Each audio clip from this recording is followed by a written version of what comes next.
Well, up next, we have Natalie Ledesma's cooking demonstration. Please get all your ingredients out if you haven't already, so you can follow along and make yourself a delicious lunch. With over 20 years of experience as a registered dietitian nutritionist, Natalie is a well-seasoned practitioner, a board-certified specialist in oncology nutrition. Natalie is the clinical nutrition specialist at Smith Integrative Oncology in San Francisco and the founding dietitian for the nutrition program at the University of California, San Francisco's Helen Diller Family Comprehensive Cancer Center. Natalie serves as a consultant and speaker for Digestive Care Incorporated. As a member of the Lilly Lecture Bureau faculty, Natalie regularly presents to healthcare practitioners on nutritional counseling and oncology care. She is a certified LEAP therapist who helps manage adverse food reactions with an emphasis on food sensitivities. Natalie provides nutrition counseling and frequently presents nationally on various cancer and integrative health-focused nutrition topics. This is going to be fantastic. So without further ado, let's prepare to be nourished by Natalie Ledesma.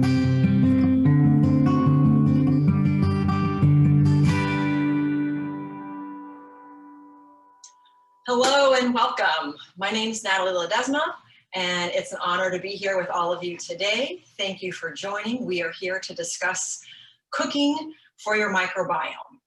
And we know that the gut microbiome has a profound impact on every aspect of human health, and hence that's partly why we are discussing it today. And just to give a little bit of background of what exactly is our microbiome consists of all of our microorganisms, as well as the collective genetic material, including bacteria, viruses, and fungi that are all living within our gut. It's composed of approximately 100 trillion organisms, and it's the microbiome configuration for each one of us is entirely unique. And it's about managing and striking a harmonious balance between and having beneficial ratios of microbes and the balance between those and the health that establishes our gut health of the microbiome and our immune system. So let's get started. We are going to start today with roasted vegetable quinoa bowls. We have a plethora of recipes to discuss this today, and I'm happy that you're here to join us. So for our vegetables, first of all, I'm just going to cut up this onion. Since it calls for a half of an onion, honestly, you could use as much as you would like. And I did put this onion in the refrigerator just to help in terms of hopefully not making my eyes get all teary-eyed.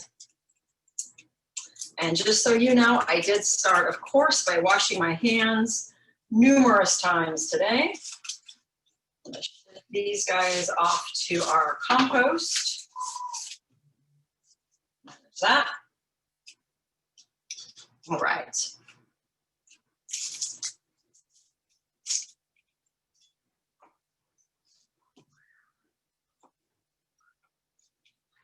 So let's just slice. Onions, of course, this is part of our allium family. The allium family, which contains all of our onions, our leeks, shallots, garlic. All of those are absolutely fantastic for inactivating carcinogens in terms of their anti-cancer benefits, also have significant cardiovascular benefits. So I'm just going to place these here. I sometimes like to use these silicone mats, one, because it's easy to kind of shift things, and two, for onion. I don't like to put onion on my wood cutting boards just in terms of its smelling it for future. Here I'm going to put in a couple cups of broccoli. Here we have some Brussels sprouts. In fact, I'll actually bring you a little bit closer.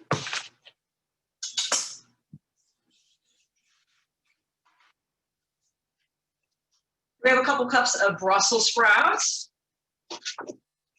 The Brussels sprouts, the cauliflower, and the broccoli, of course, are all members of the cruciferous vegetable family.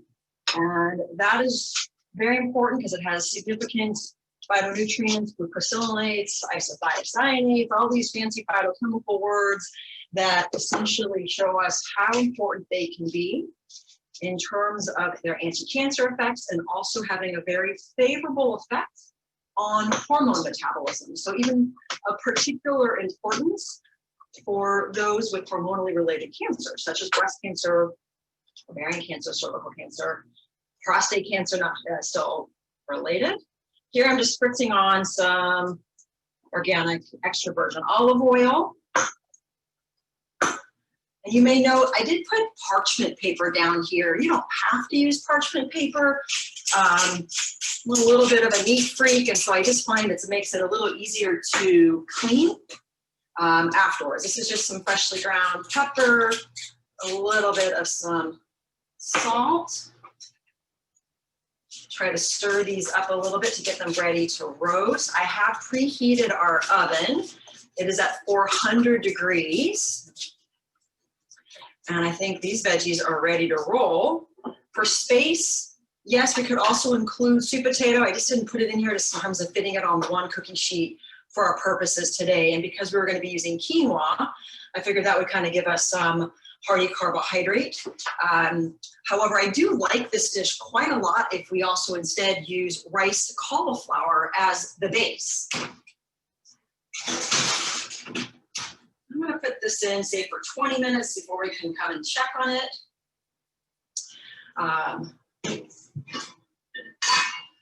And then I'm going to go ahead and start some quinoa on the side. Generally, you could just use water. I happen to already have some organic chicken stock that is open, so rather than let that go to waste, I'm going to use this. So I'm putting in 2 cups. This is to help make our quinoa. Again, you could just use water if you prefer. This is one I just purchased at Trader Joe's.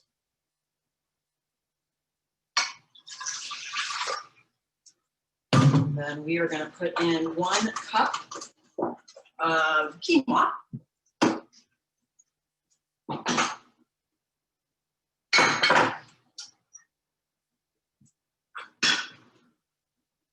It's like a dance in here with all these dishes. Let's hope I don't spill it for that purpose. Actually, I'm just going to boil the water first. I'm just pouring it here to make sure I don't spill it. Should be good. Start this for some boil.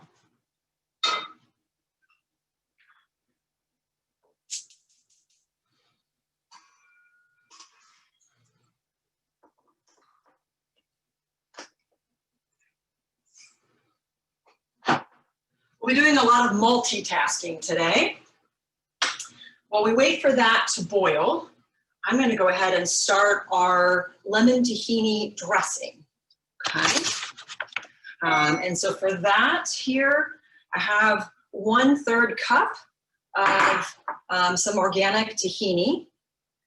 Then I've also have some fresh squeezed lemon juice. This is 1/4 cup or 4 tablespoons. I also have the equivalent of 1 clove of garlic that is mashed. That. And garlic, as well as leeks and onions, they also serve as prebiotics. Prebiotics are basically the fuel for our probiotics. I'm going to get a little bit of warm water to help it be able to go through. So it's 1/3 cup of some warm water. Mixed in there. And then we could put in a sprinkle of pepper, sprinkle of salt. Really, there's a lot to do whatever you enjoy. I'm just gonna whisk this up together for our lemon tahini. And just to go back in terms of those Prebiotics, as I mentioned, they are the fuel for our probiotics. Probiotics are our good, beneficial bacteria. They're there to design to kill off pathogenic bacteria that could be present. They're there to help facilitate proper digestion and absorption of nutrients, to help manage different kinds of digestive issues like acid reflux and constipation and diarrhea and bloating. And they help to just enhance our mucosal cell membrane, the integrity of our cell lining within our digestive tract. So we want to have a diet that's rich in prebiotics, just naturally always fueling our own endogenous production of probiotics. Okay, let's say our dressing looks, if I show you too much, you may spill, but it looks like it's properly whisked. And next I'm just going to put this over to the side here. Get a hot pad. And it's just starting to boil. I'm going to put our quinoa in here. Just mix it so that it's submerged. I'm going to turn that heat down to a simmer. Cover that back up. Oh, perfect. No, this is I'm going to put this one on for 10 minutes and then we'll come back and check our quinoa. So we have our dressing made, we have our vegetables that are roasting in the oven, and we have our quinoa on the stove. We'll come back and put that all together. Depending on how well you want your vegetables crisp, you may put them in for 20 to 30, or you may want them a little bit more crispier or so you may keep them in for a little longer. It really is a personal choice. And of course, you may find that depending on the size of the vegetable, if it's really small, then it may cook much more quickly, of course, than if you have a larger piece. And then sweet potatoes, Brussels sprouts may take a little longer. We can kind of see. And speaking of Brussels sprouts, one of my favorite studies with Brussels sprouts, and I heard this from Dr. Jeffrey Boyan from the Institute for Functional Medicine many years ago. And this was a study that they were trying to determine what would be the, how could you make a placebo Brussels sprout? A Brussels sprout that looked like a Brussels sprout, kind of tasted like a Brussels sprout, but did not have the nutrients that a Brussels sprout does. And they looked at all these different options in terms of different genomic, genetic, engineered situations, and how could they do this and that. And long story short, what they ended up using were hospital Brussels sprouts. And essentially what the situation is that if you have Brussels sprouts or other types of vegetables and we cook them, and then we just reheat them and reheat them and reheat them, you can still have a Brussels sprout that looks like one. Kind of tastes like one. It's not going to taste the best, but you virtually can have it be entirely devoid of those nutritive properties, those protective phytochemicals there to help. And so I definitely think, roasting them, steaming them, blanching them, you could slice them up, and potentially even have them a little bit of raw cruciferous. Want to be a little bit, careful of in terms of digestive purposes and or thyroid, depending on what's going on in those scenarios. But we don't want to have them just reheated all day long. I thought that was a really interesting study that we saw. So I'm going to now kind of shift us while we're cooking that roasted vegetable quinoa bowl, and let's make a very quick chia pudding. Just making sure that I have all of our items here. So for our chia pudding here, I have an unsweetened almond milk. You could use coconut milk, you could use oat milk, you could use soy milk, it could be, hazelnut milk, whatever it is your preference. And then I measured out a 1/4 cup of organic chia seeds here. I'm just going to pour these in. And then I love ginger, so I put in a little bit of some minced ginger here. This is just fresh ginger. And really for the chia pudding, you could make this whatever flavor you like. If you prefer to just have it with just the chia seeds and the milk. You could do that. If you want a little bit more of a sweetness, I have here about 3/4 cup of organic frozen blueberries. I actually like the way that the frozen blueberries work, or the frozen fruit, because when they defrost, it almost kind of makes it seem sinfully sweet without adding any kind of sugar or any kind of added sweetener. Oh, I almost lost one blueberry. And chia pudding is one that's nice because it's super easy. Put those in there. You shake this up in your mason jar. And right now it's kind of liquidy. We're going to put this in the refrigerator. We'll come back and take a look at this in an hour, but oftentimes you may even leave it overnight. And chia pudding, I think, is great. You can use it as part of a meal. You could use it as a snack. I think it can even be used even as a dessert. And you may find that it can really help in terms of digestive functions. Chia seeds are nice in the sense that they do provide dietary fiber, so they will help to promote proper bowel movements. At the same time, if you've ever made chia pudding, you know we're going to make this into a thicker consistency, and that's essentially what happens with stool. And so if you have diarrhea and you add chia seeds to it, it should make more of a formed solid stool. So I feel like you can use chia seeds if you're on one end of the spectrum with constipation, or the other end in terms of diarrhea. It should push you more to that middle ground. So it can be very useful in that sense. I also find that chia pudding is great if you're feeling a little bit nauseous and it's hard to figure out what you can possibly stomach. I find that chia pudding generally goes very well. Again, this is blueberry ginger. You could make this peach ginger. You could make it mango turmeric. You could make cocoa banana, whatever is your preference. And that is essentially even finished. Again, we just have to come back and be able to taste that in a little bit. But I think chia pudding is a great way to kind of add some different nutritive components. Chia seeds themselves are going to be decent in terms of protein. They have a good amount of calcium, a little bit of iron, and they're rich in omega-3 fatty acids. And we want to have lots of omega-3 fatty acids, not only for the anti-cancer purposes, the beneficial effects it has for cardiovascular health, but also in terms of its anti-inflammatory properties. So I think the chia seeds are a great way to be able to incorporate for a plant-based omega-3 fatty acid. All right, let's transition to some fiery carrot avocado soup. These out of our way. I'm going to move these over here so we can see. I have some fresh mint. I have some fresh basil. I've chopped up here some fresh organic ginger.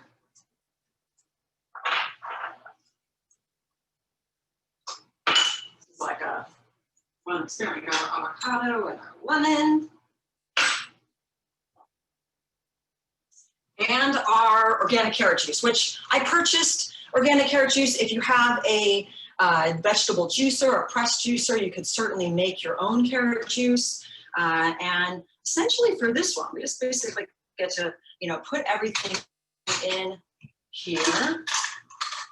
This is a Vitamix. Many of you are familiar with Vitamix. It's essentially what should we say? I would say that it's a blender on steroids, if you will. You can kind of put your car in there. It'll blend up your car. You may notice that my Vitamix may look a little different than yours. This Vitamix was purchased back in 1994. So they are not inexpensive, but knock on wood, they do generally tend to last quite a long time. So mine's been going strong since I bought it, or since my parents actually bought it as a gift in 1994. So here I'm going to pour in 2 cups of organic carrot juice. Carrot juice, of course, is going to be very rich in beta-carotene, one of the protective carotenoids against cancer, also good in terms of eye health, in terms of cardiovascular benefits. And if you drink carrot juice every day, you may find that the palms of your hands or the soles of your feet turn a little bit orange. Perfectly safe. You may not want to have them look that way, but it is definitely perfectly safe for that to be the case. In addition to the carrot juice, let's go ahead and cut up this avocado. Compost that part. Hopefully this will cooperate. Looks like a pretty healthy avocado here. To make it easy, I'm just going to go ahead and spoon this avocado. Of course, avocados are going to be a healthy omega-9 fatty acid. They are a monounsaturated fatty acid. Very good in terms of cardiovascular properties, in terms of helping to lower serum cholesterol, LDL cholesterol. Also, avocados are going to be great in terms of magnesium. It tastes delicious. Just going to get this seed out of here. Start a little compost bowl in here. Easier to clean up at the end. And this one says, save a little avocado for some garnish, which you can do or not have to do. My children always like to have everything presented nicely.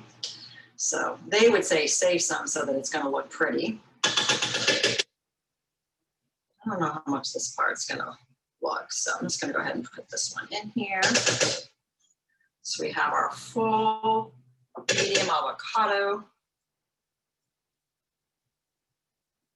for our magnesium, our omega-3 fatty acids, very heart healthy, and research with monounsaturated fatty acids and cancer seems to be pretty neutral, if not protective. Let's see, our quinoa needs a couple more minutes. Looks a little bit watery. All right, so then we also have here, we're gonna put some ginger. This is just some fresh organic ginger that I minced up earlier this morning. And honestly, it's really kind of what you know, the amount of what you enjoy. Ginger is a great digestive tonic, tends to be very soothing. Of course, many of you know in terms of it possibly helping with nausea. It also acts as a prokinetic. And a prokinetic doesn't mean that it is having a laxative-like effect, but it actually helps our migrating motor complex. Our migrating motor complex is basically like a broom within our digestive tract. It kind of does this sweeping-like motion to clear bacteria through our system. And ginger is one component that acts as a prokinetic, one of the most significant factors that acts as a prokinetic. Okay, in addition to the ginger, here we have some fresh squeezed lemon juice, thanks to my neighbor with lemons. That in here, of course, going to be rich in vitamin C. The limonene on the peel smells delicious. And then I'll also put in here, this is a garlic amount, so it will fall in here. Talked about the benefits of garlic. One thing in terms of garlic, if you are chopping up fresh garlic, to really have the enzymes come to life, if before you're going to cook it, ideally, you want to actually have it, go ahead and chop it up and then let it sit for a few minutes before you actually put it in and you're cooking it. That allows some time for those two, the enzymes to really come to life. Multitasking at its best, right? All right, I'd say our quinoa looks pretty good. It's kind of staying solid, has a little bit of the bubbles. I'm just gonna put this to the back. Let that, everything's off, let that sit there. Here we have our half of our jalapeno pepper. I've already seeded it just in terms of our time today. And the Vitamix can pretty much chop up this whole thing, but just to have it be somewhat reasonable, I thought I would just chop this one up.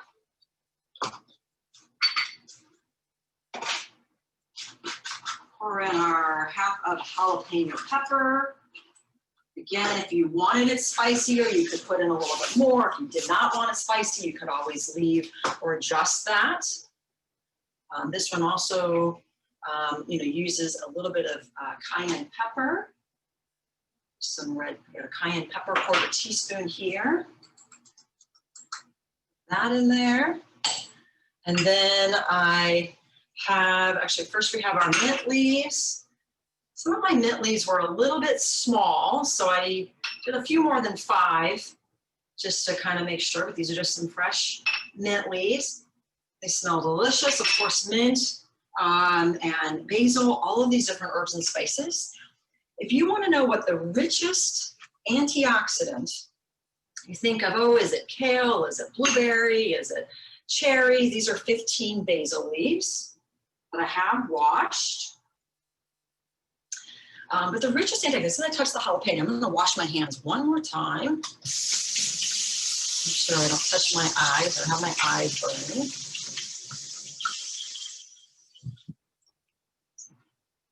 But the richest antioxidant source, honestly, herbs and spices. They're going to rinse out. So whether it's garlic, it's ginger, it's turmeric, it's cayenne, it's basil, it's mint, ginger, all of them are fantastic. Use them prolifically, use them liberally, and use the ones that you enjoy. Now, with Vitamix from 1994, one thing it doesn't have, it had a little summer, but sometimes things can pop up. So just to make sure that doesn't happen, I always like to put a cup or something over it. This cup, Women's National Cup final last year. This is not supporting this other brand here. This is all about women's soccer. So I'm gonna give a little pump. I'm gonna turn the Vitamix on. Could be a little bit loud, hold up.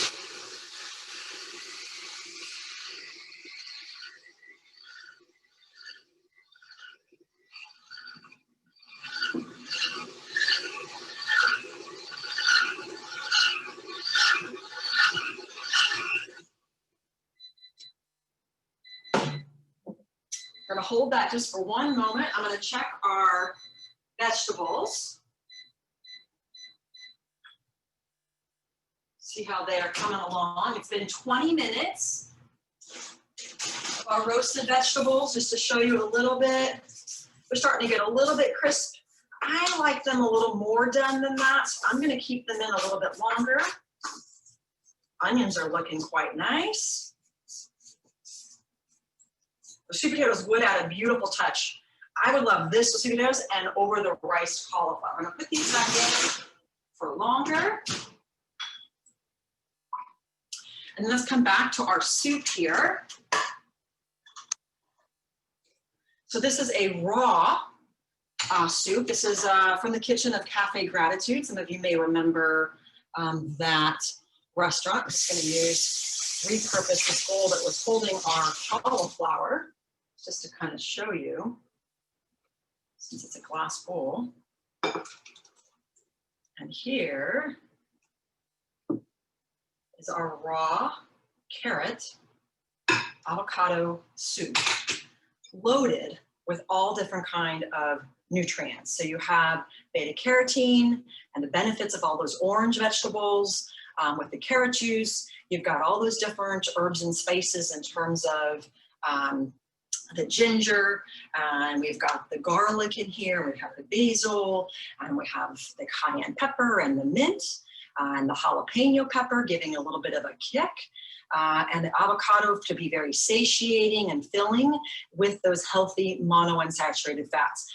Very, very simple soup to make, absolutely delicious. Serve it with a little sprig of mint or a little sprig of avocado on top.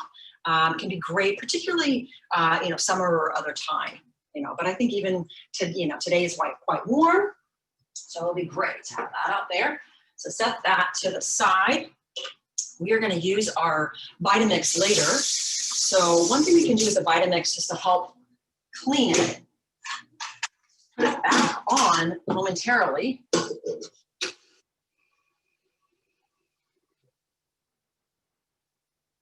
I find that's oftentimes a faster way of cleaning this than scrubbing the whole thing. But since we know we're going to use this, let's just rinse it through.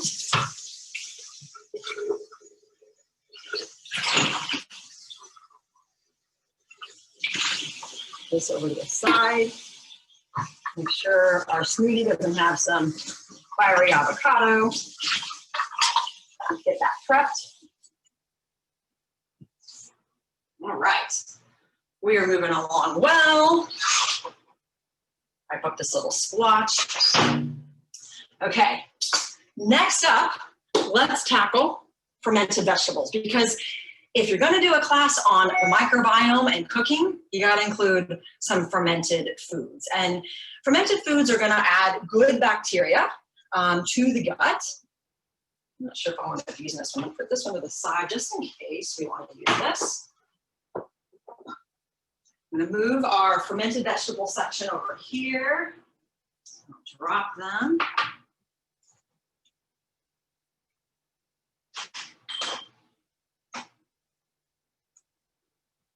And fermented vegetables are actually really easy to make. Of course, you can also purchase them, but they are really simple to prepare.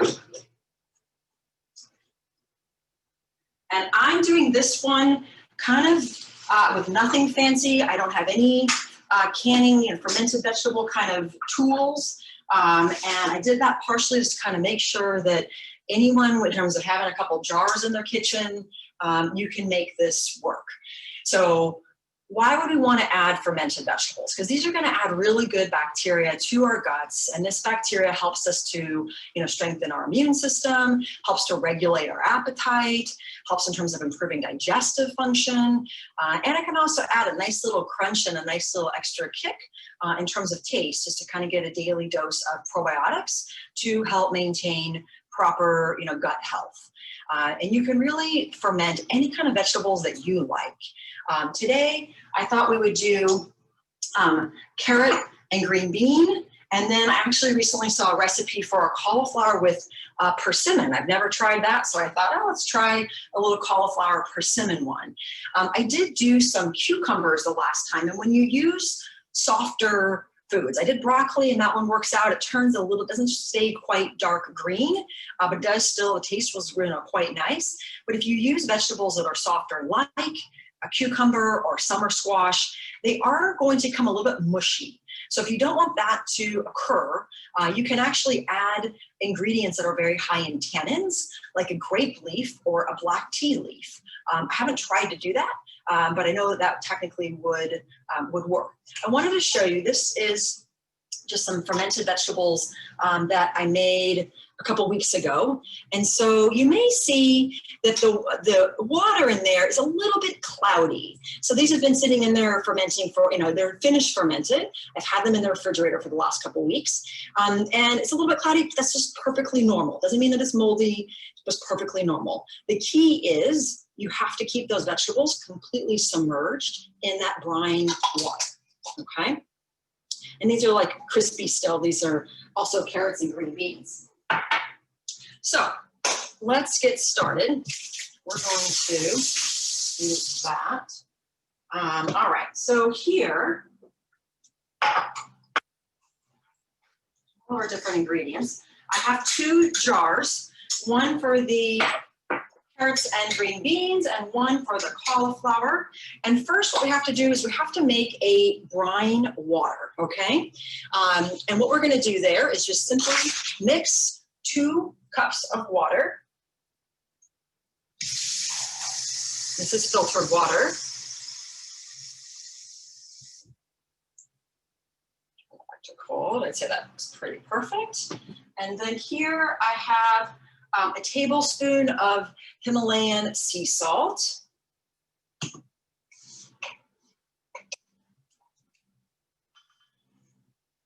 And I just measured these out earlier to help in terms of our time. And I do think that sea salt is a good way to go. You can definitely use, what kind of, this Swiss kind of looks like our family's had the best of it. Let's see if we have a different kind of whisk that may be a little bit more effective, since that other one has tahini dressing on it. You definitely want to make sure that your salt in your water get fully mixed in. We want them to be very dispersed. So if you did use a really coarse salt, you could, it's just going to take longer to disperse. And you want that to be, for that brine water, you want to make sure that it's fully dissolved. Okay, and typically for fermenting, I think it's easiest, you want to use like a wide mouthed jar as opposed to ones that are really thin. And I'll show you one of the reasons we're going to be putting some weights on that, so that makes it a little bit easier. So we've made up our brine water, and now basically we can add some of our vegetables to our jar. So let's take some cucumber, some green beans. I have a feeling that some of these green beans are going to be too long, so I'm going to cut them. Put them in here and kind of line them up, because we have to make sure that everything is completely submerged. If we don't submerge them, then definitely you're going to find that it molds, okay? Oops. 1 carrot for the compost bin. There's other carrots in. Maybe we can even get these little green bean tips in. We want to leave a good 1.5 inches or so of space at the top. And that's just because it could have a little bit of growth in terms of that water. So if you don't have any space, it's going to definitely kind of go over.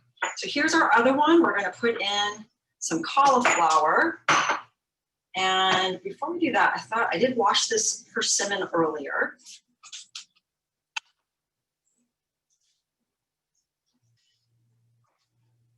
Just going to cut up a few pieces of persimmon to add in here as well.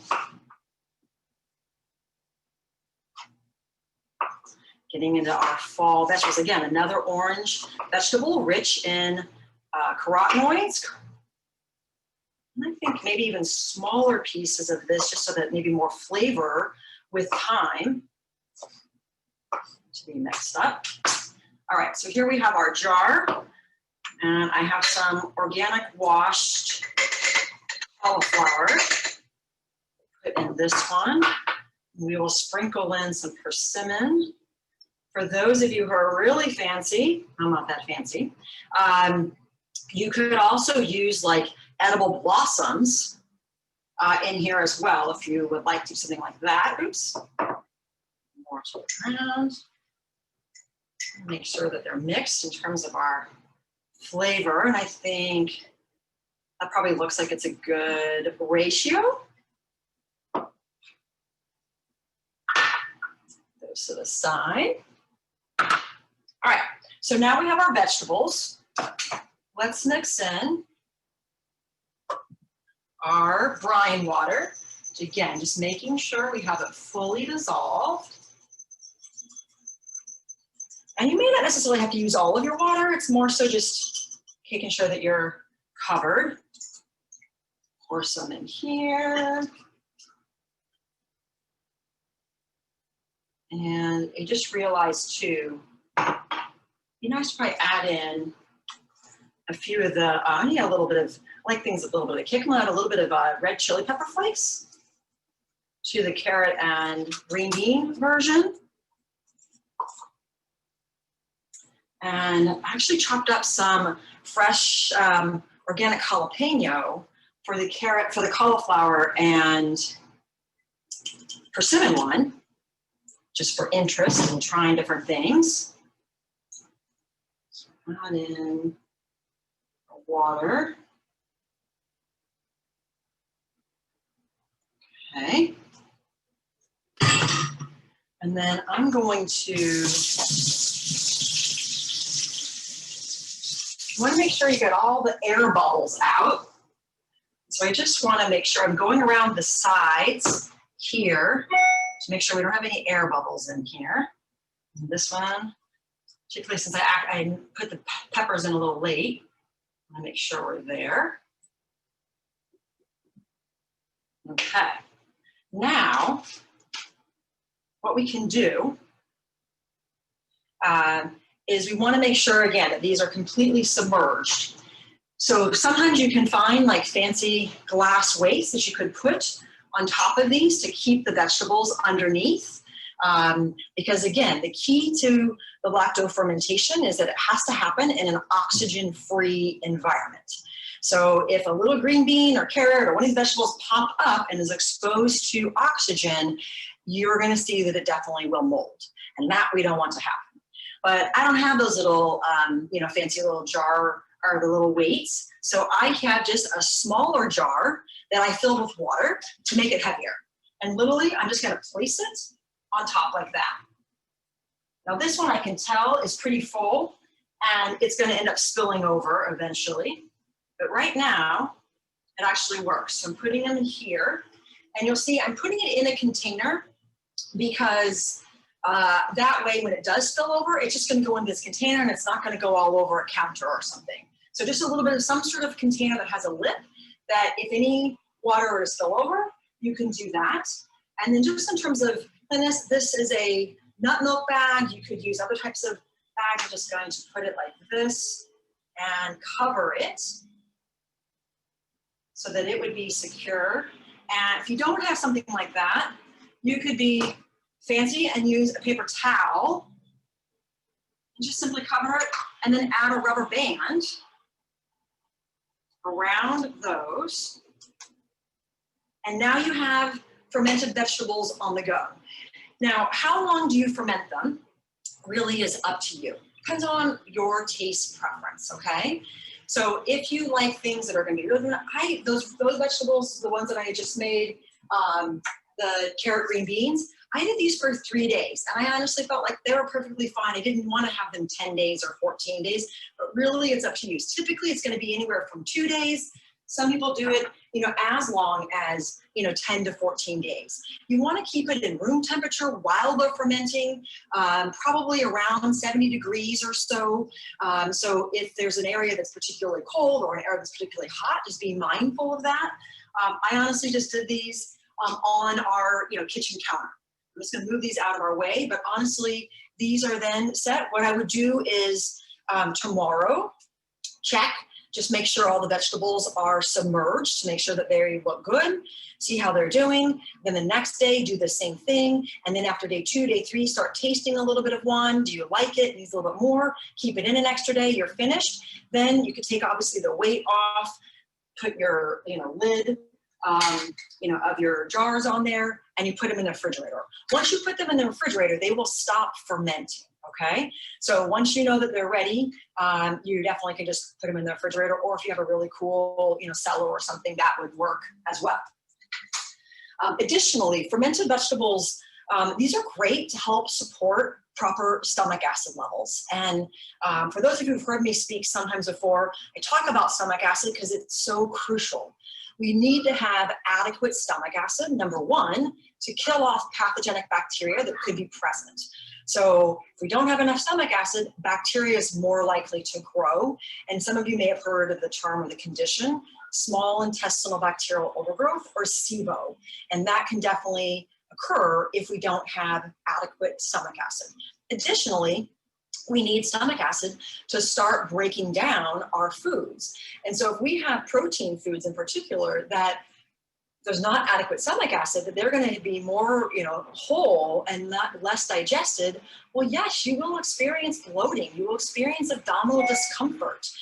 So if anyone ever says, Natalie, I wake up and my stomach's flat, and then breakfast a little bit more and lunch a little bit more, and by dinner I feel fully distended, then I want to definitely assess stomach acid, because it very well could be something as simple as stomach acid that we can adjust and we can look at to be able to improve. So stomach acid enzymes can be very useful. So move these to our side for our fermented vegetables.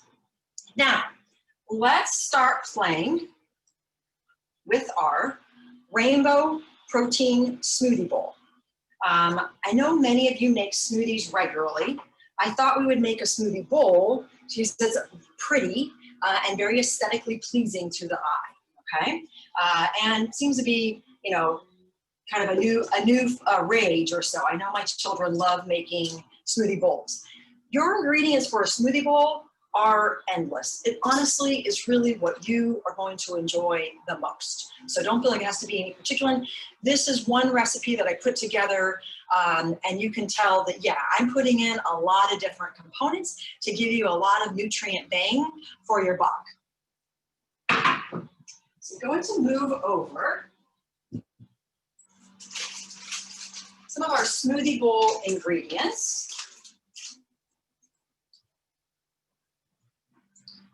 Get this all here.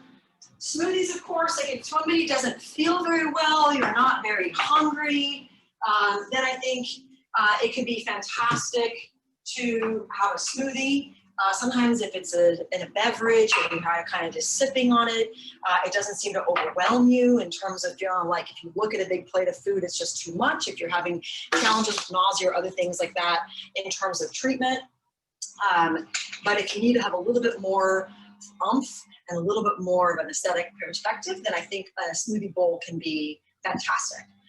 So let's put in a few things. For the Vitamix, definitely liquid is definitely best to start with. This is just some organic, unsweetened vanilla flavored almond milk. Again, you could use coconut milk, you could use oat milk, you could use hemp milk, whatever it is you enjoy. I'm just gonna pour that in there. This one's 3/4 cup. And then I like to add some greens. I used the power greens last night, so this morning or today we have organic mixed baby kale. I'm just gonna throw in scoops. Yes, you can measure, and you can kind of do different ones. So for me, I will fill this pretty much all the way to the top. If I'm making it for somebody else, like my 14-year-old daughter, I may use a little bit less, but definitely still use plenty of it. To help there, I'm just going to put it, running out of space. This kale on the side, we're going to come back and use that in a little bit. Let's see, I'm going to also add in a little bit of matcha, okay? This is organic matcha. I'm just going to put in 1/2 teaspoon. Very, very rich in antioxidants. And matcha is definitely, green tea. However, it's not just steeped green tea. It is actually the entire leaf. So because it is the entire leaf, it's very potent in its antioxidants. It also does have some caffeine. So hold that thought for a moment. Let's take a look at our vegetables. Now they've been in here for 40 minutes.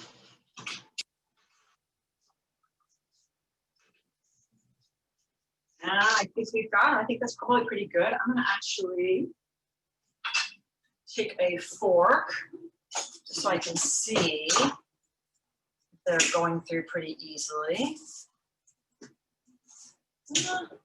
Honestly, I may leave them in a little bit longer. They're looking a little drier than I would like. I'm going to spritz a little more olive oil on them. Just pumping up the misto spray.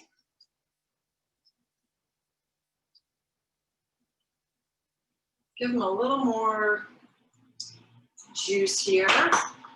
So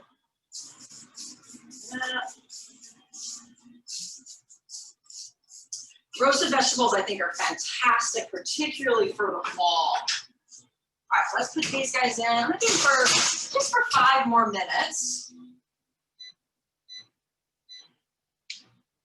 Have those on. Okay, back to our tea, or our smoothie bowl, and talking about tea.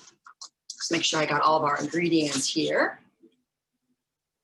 So as I mentioned, yes, with matcha, you do get a little bit more caffeine. So a serving of matcha, which is probably about 1/2 teaspoon, is equivalent to probably about a cup of brewed coffee in terms of caffeine. However, the caffeine has a different effect, and you may have experienced this.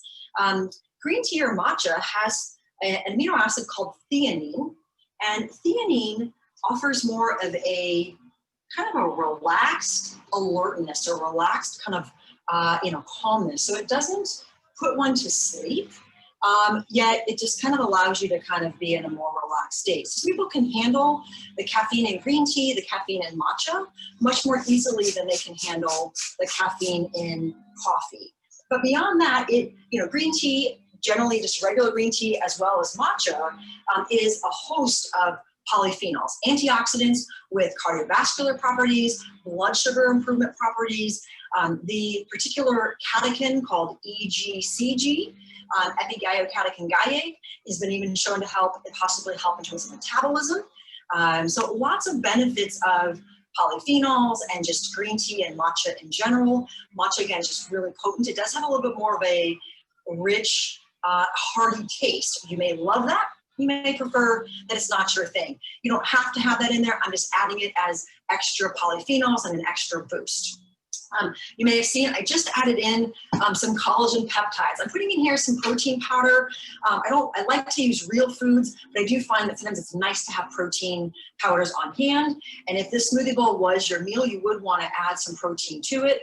I like Vital Proteins collagen peptides. I have no association with them.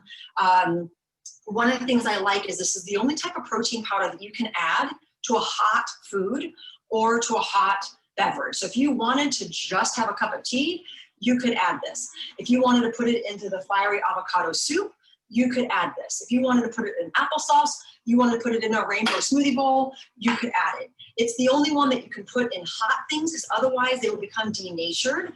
If you're using like a pea protein or whey protein, you just can't put it in something that's hot or warm. So that's one advantage. The other reason I do like collagen peptides, generally good for gut and pretty easy on the gut. And then additionally, it doesn't have much of a taste. So for those of you that are very, very taste sensitive, you're going through treatment, I find particularly going through chemotherapy, using pea proteins, using sprouted quinoa protein powders, all of the different types, fantastic. I love one called Microbiome. It's a mushroom-based protein powder, fantastic. It has a stronger flavor. And so for many of you, the flavor is just going to turn you off and you won't be able to stomach it. This type, I think you'll be able to do. So that's one of the reasons I wanted to incorporate this one. Here, we're going to use these for more of our toppings. And let's see, so we have in here our almond milk, we have our kale, we have our protein powder, we have our matcha. You could honestly put, various things, whatever you like. I love cinnamon, so I'm going to actually sprinkle a little bit of cinnamon in here. Cinnamon is actually also great for blood sugar regulation if there's a diabetic or just kind of working to improve carbohydrate metabolism, plus tastes delicious. I'm going to put a little bit of that in there. You could put ginger, you could put lemon. Honestly, your call. I'm going to put in a little bit of cherries. So these are some frozen organic cherries you see here, thanks to Costco.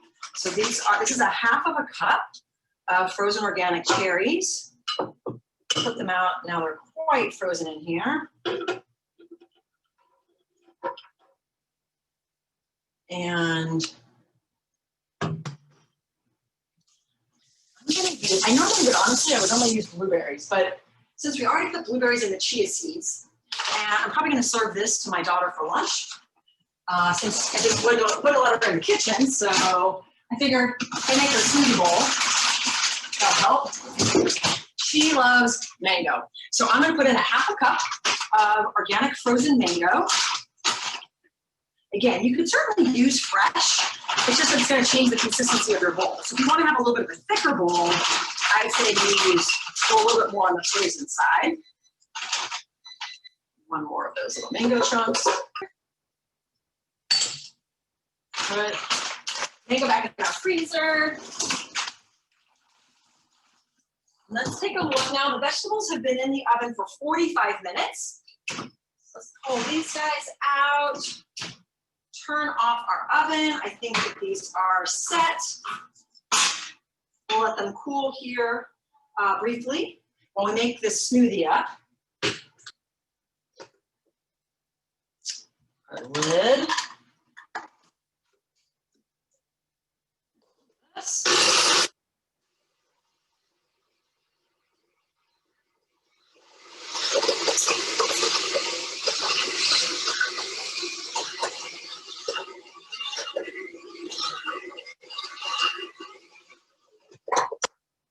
I think it needs to have some more blending, but it looks like it's doing just fine.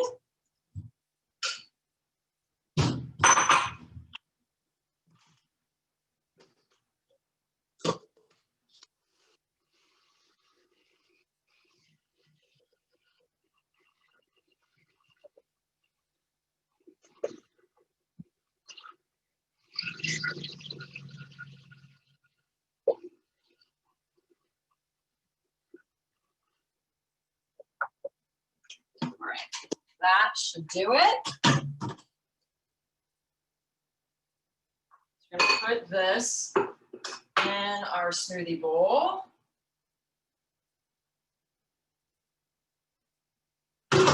Now, part of the smoothie bowl, it's a little green because we put the kale in there.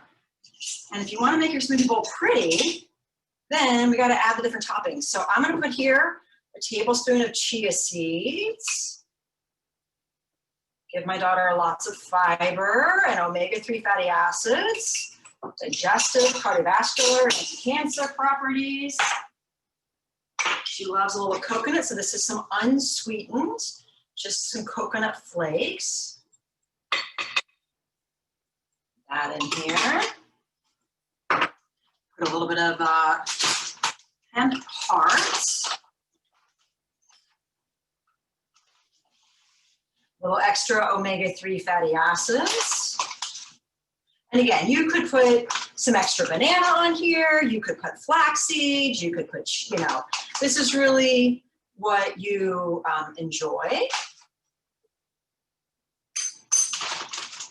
And she's gonna love to have a little bit of almond butter sprinkled on top or spread on top. So this is just an organic almond butter. And I'm just going to kind of try to put it in a little zigzag way. I'm not truly a chef, so mine may not look nearly as pretty as many others, but you get the point. And now we have our rainbow smoothie protein bowl. Loaded with nutrients and delicious. And just, I'm gonna put it in the refrigerator to stay cool for right now.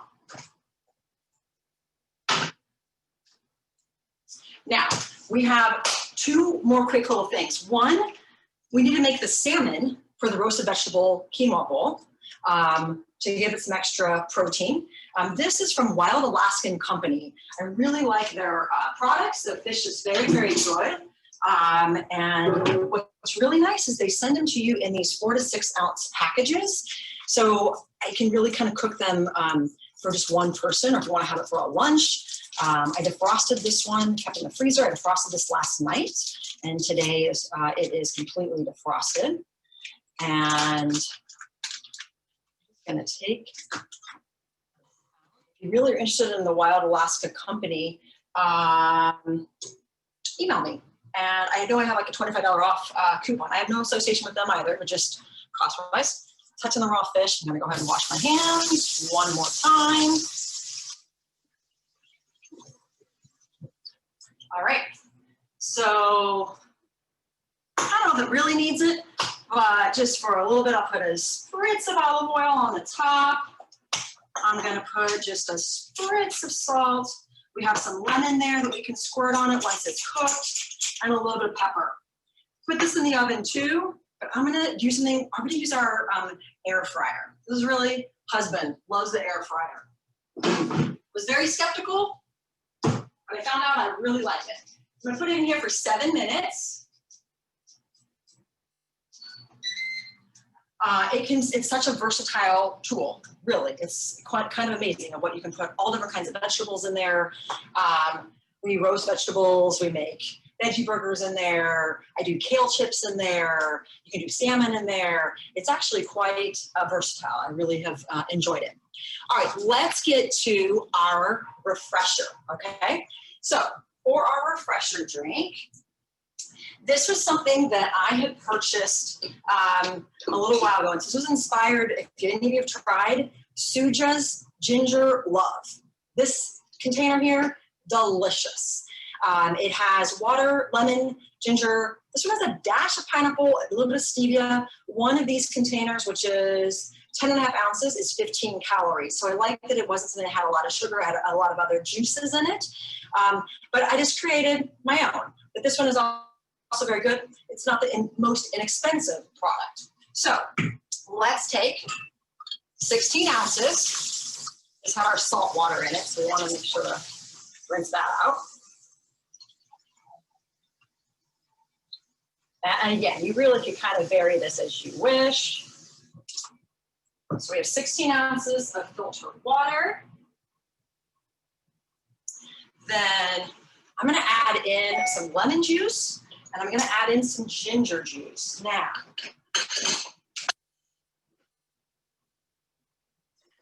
that knife I think had jalapeno on it, so probably don't put that in there. So I'm gonna probably put in like a tablespoon of lemon juice. I'm gonna just press this real quickly. These squeezes are great, probably are aware of those. Let's just see if we have about a tablespoon. Yep. So a tablespoon of lemon juice. And then if you have a juicer, you could use a pressed juicer. If you don't, you could buy this organic, no joke ginger juice shot, which is just pure ginger juice from, and this one I got at Trader Joe's. I'm sure you can get them at other, other places. This depends on how much ginger you like. I like a lot of ginger, so I put 1 1/4 ounces. So 2 tablespoons would be the equivalent of 1 ounce. I'm gonna put a little bit extra because I like ginger. I have tried using pureed ginger in this. Didn't work out as well, but you could definitely try it, but this didn't work out as well. So we have water, lemon, ginger, a little bit of a kick. Again, you don't want the kick, you don't have to. Just a splash or a pinch of the cayenne pepper for a little bit of a kick. And I'm gonna put in a little bit of pure stevia extract. So this is just pure, this is not mixed with Splenda or other things. And you can see I'm using a tiny, tiny amount. It's like a little baby pinch. It's very, very strong. If you use too much, it can kind of become very bitter. So you don't want to use too much there. Make sure there's no salt on that part. And then all we do, mix that together. And I'm not kidding, this lemon ginger refresher, absolutely delicious. It's my new favorite thing. Cooked my 14-year-old on it as well. It's delicious. Pour it in a glass. You can put a little mint wedge. If you wanted to have ice, of course you could put ice in it, but honestly, it's absolutely delicious. Yum. Okay, I wanted to show you. It's been not quite an hour, I think, but just to kind of give you a little bit of a sense, you can see now that the chia pudding is sitting more on the bottom. It's starting to kind of consolidate a little further. Again, you leave this in overnight, it will even do so further. And if you wanted to kind of mix it in a little bit more, you could even stir it up somewhat, just so it's all mixed in if you wanted to after an hour, but it's really not necessary to do that. So our chia pudding is set, our lemon ginger refresher. I'm generally not one for ice, but this one needs a little bit of ice because I use kind of warmer water. We have our fiery carrot avocado soup. We have our fermented vegetables. We have our smoothie bowl we put away. And now we should just make up two last things I forgot. Of our bowl. Put in here a little bit of quinoa. Just getting it ready. Then some of these vegetables, some cauliflower, our lovely Brussels sprouts, some broccoli, some onions, and we'll get that salmon out here in just a minute. One last thing I want to show you real quickly. Sweet potato toast, okay? If you don't tolerate bread, you want to have something that's a little bit different, sweet potato toast, it's something you can really do. So I'm taking a potato, this is obviously a large sweet potato. I'm going to cut it lengthwise. and I want to cut it thin. So maybe, you know, 1/4 of an inch or so, so that it can toast more quickly. Just to show, kind of like that kind of thin thing. All you do, take this. If you have a toaster oven, beautiful, just lay them in there. If you don't have a toaster oven like me, you just have a toaster, just stick them in your toaster. Put that down, and you probably are gonna have to put it in a couple times. Then you can use that sweet potato toast. You can cover it with almond butter. You could put avocado on it. You could put hummus on it. You could put, you know, whatever it is that you enjoy on that part. So let's just do one. Our salmon, I think, is finished. I'm just gonna put a little bit of chopped kale onto the vegetable bowl because I love vegetables and it's pretty. Oh, the salmon looks fantastic. And normally I would take the skin off. Chewy, my little dog, he's getting quite excited.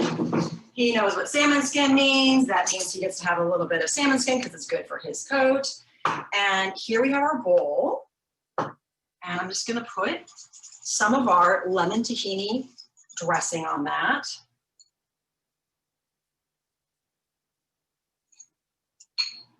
And there's your roasted vegetable, roasted vegetable salmon quinoa bowl. And again, you can do this with rice cauliflower. So we've made quite a few dishes today. I do hope that you enjoyed that. I do hope that you found at least one recipe that sounds very appealing, that you think you'd be able to make again. I tried to choose things that were relatively simple and not too involved, but give you a variety of different types of things. And now we'll head on over and let's take some Q&A, questions from all of you. Thanks again for joining me. Have a good one. Wonderful. Thank you so much, Natalie, for such an informative and delicious cooking demonstration. I hope that viewers were able to cook along, or if you want to make these recipes later, they're available on the conference page under the resource tab. So now we'll get into some questions. Thanks for typing those into the Q&A chat. One easy question that came up, what type of salt do you use? I used a Himalayan sea salt. It was a pink sea salt today. Oh, wonderful. And are there any veggies to avoid when fermenting, or what are the best ones that you prefer to use? Well, the only ones I'd say that you probably want to avoid are if they're like a zucchini or a cucumber, they're more likely to get quite mushy. So if you don't want it to be kind of softer, a little slimy-ish, then you may want to avoid those. Or it is possible that you can treat that. I think you can put in like grape leaves or so, and that helps to make them so they don't become that way. But the cauliflower, the green beans, the carrots, broccoli, they all turn out quite well. Wonderful. Think, sky's the limit. Are the probiotics in fermented vegetables similar or as beneficial to those found in yogurt?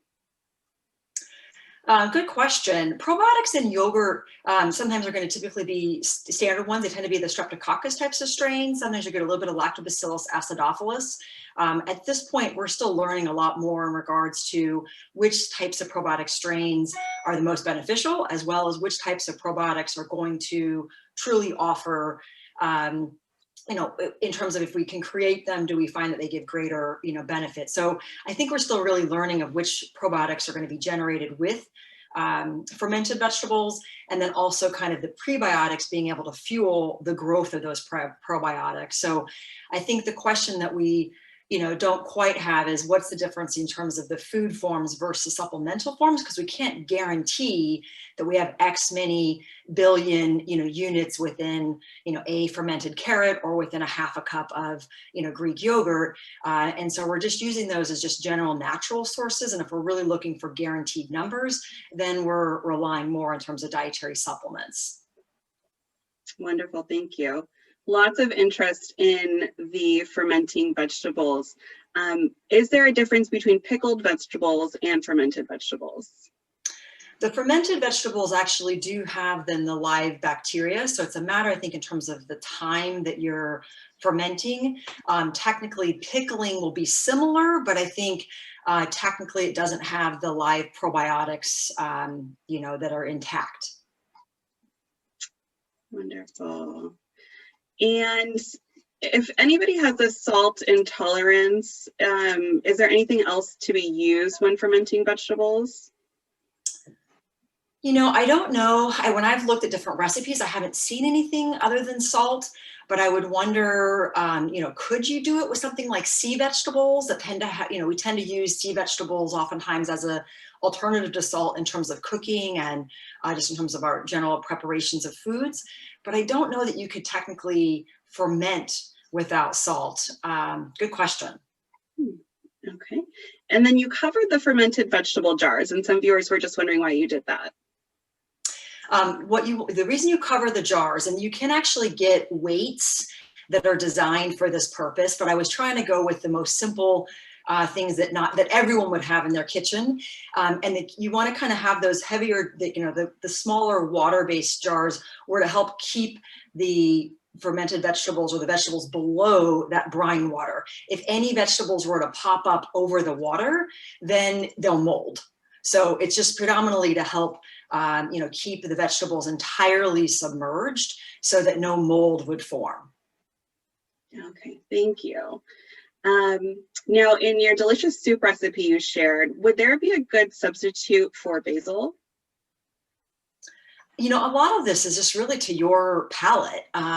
So, if you didn't want to use basil, I think oregano is, somewhat similar. You could always, of course, just omit the basil altogether. It really kind of is your, up to your own palate if you didn't tolerate a particular nutrient or didn't like the taste of a particular food. But I would think oregano would be similar. Rosemary, probably not so much, maybe a little bit of thyme, but I think thyme gives a little bit of a stronger flavor personally. But I would maybe even wonder in terms of little oregano, maybe omitting it if you couldn't tolerate it or didn't like it. And in the chia pudding recipe and the smoothie protein bowls, you recommended plant-based options. Have you tried these with cow's milk, or do you only recommend sticking to plant-based options? I haven't tried them with cow's milk just because I generally am, dairy-free. The challenge, I think, in terms of cow's milk, and you absolutely could use cow's milk. In terms of cancers, we don't have definitive evidence that's going to say that dairy is going to increase one's risk of particular cancers. There's some concern of dairy increasing the risk of prostate cancer, of dairy increasing the risk of ovarian cancer. The research with breast cancer is relatively equivocal. I don't think it's going to protect one, but I don't think it's going to, really increase the risk necessarily based on what we see now in terms of research. Additionally, though, we do know that dairy increases IGF, or insulin-like growth factor, and we do know that insulin-like growth factor does indeed drive the development, the promotion, and the metastasis of different types of solid tumors. So that makes me more cautious, as well as the fact that casein, the protein that is in cow's milk, definitely is more pro-inflammatory, and so oftentimes we are looking to modulate inflammation and reduce systemic inflammation. And so if we are challenged with inflammation, I think removing dairy oftentimes can be a good option, and or at least limiting it. It doesn't necessarily mean one could never use it. And then we also have the potential of lactose intolerance and genomic challenges that may say that dairy is not as well tolerated. So pros and cons, definitely an individual based thing. I generally am going to favor plant-based milks over cow's milk overall. All right, thank you. Moving on to the delicious quinoa bowl. Some people were curious about your air fryer, if they wanted to know what brand you used, what temperature you cook on the air fryer, and if the salmon skin should be facing up or down when cooking. So using the air fryer for that, it's the standard is 390 degrees. That's what I used today to cook it for 7 minutes. I generally put the salmon skin down, although I haven't tried doing it the other way. I think you probably could. Then it makes it a little bit crispy on the side. I think kind of a little easier to take off, or if you enjoy eating the salmon skin, I think it probably would be a little tastier on the bottom. But I think it could be, up to your own decision there in terms of whatever you prefer. And then if you were doing something like kale chips, then I would lower it to as low as it will go into the 200s. And that you can oftentimes do even within like 5 minutes. It makes a quick little kale chip. You can technically even dehydrate them, and then they'll take a couple days, but even within 5 minutes, you can make a quick batch of kale chips, and at the lower 200s, and it works, quite well. In regards to brands, we have tried a few, and the one that continued to win out was Ninja. And I have, again, no association with Ninja, but I think we currently have the Ninja Max. We had one that was a little bit smaller, and I think for the 4 of us as a family and the amount of vegetables that we consume, it was nice to have a little bit of a larger space. So we got the Ninja Max one, but we did try a couple others in there, but that one won out as being our favorite. Wonderful. And one more brand question. The collagen powder you used, what brand was that? That was Vital Proteins Collagen Peptides. That one I've just seen uniformly